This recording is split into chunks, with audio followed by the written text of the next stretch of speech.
The beach. It's the first place you want to be on a work day, but the last place you want to be during a storm.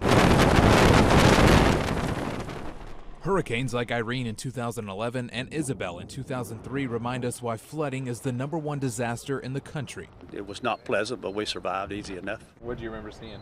3.5 feet of water under the house. When I got here, there were homes just floating. But even just recent storms prove flooding is a statewide risk. So back in the 60s, FEMA set up the National Flood Insurance Program as a self-funded safety net giving homeowners affordable insurance.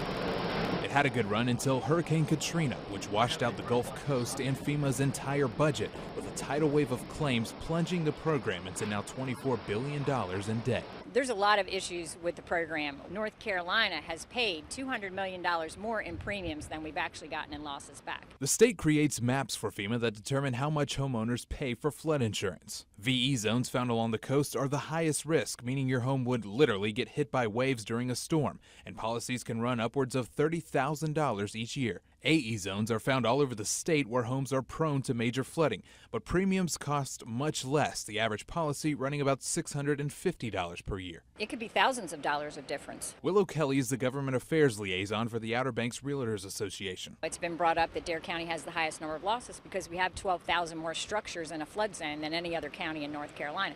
I mean, look around. We're surrounded by water. She says when word spread along the coast that new maps were on the way, homeowners worried flood lines and their payments would soon be rising.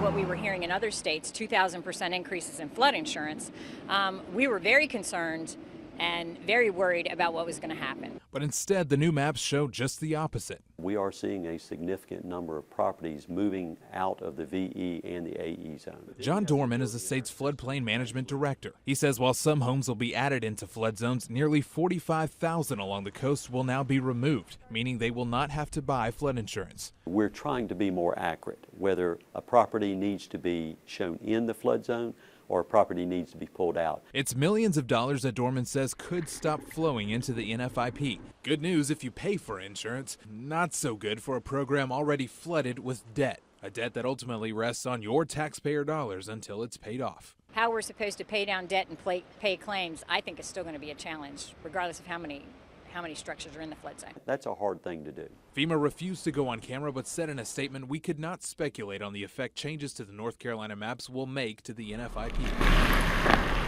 Now, homes right along the beach will certainly stay within FEMA's highest flood risk zone, and rightly so. When you come across homes like these, they were built years ago right along the coastline and are now basically just being swallowed up by waves, but that entire zone is shrinking. And it's not that elevation is getting any higher, but scientists say mapping technology is getting better.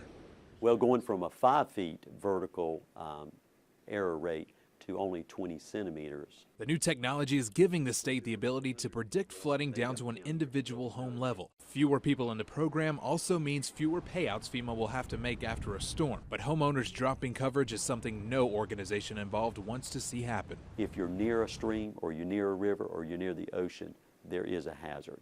And so we're not saying you shouldn't buy flood insurance. We want everyone to certainly be prudent and be covered by some type of flood insurance. I'd definitely get flood insurance because you don't know. Just for the peace of mind.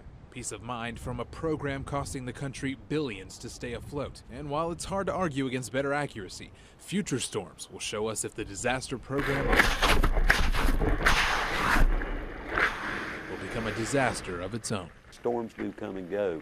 Modeling is one thing, but reality is another. Jonathan Rodriguez, WNCN News. For the latest WNCN uploads, subscribe or click here.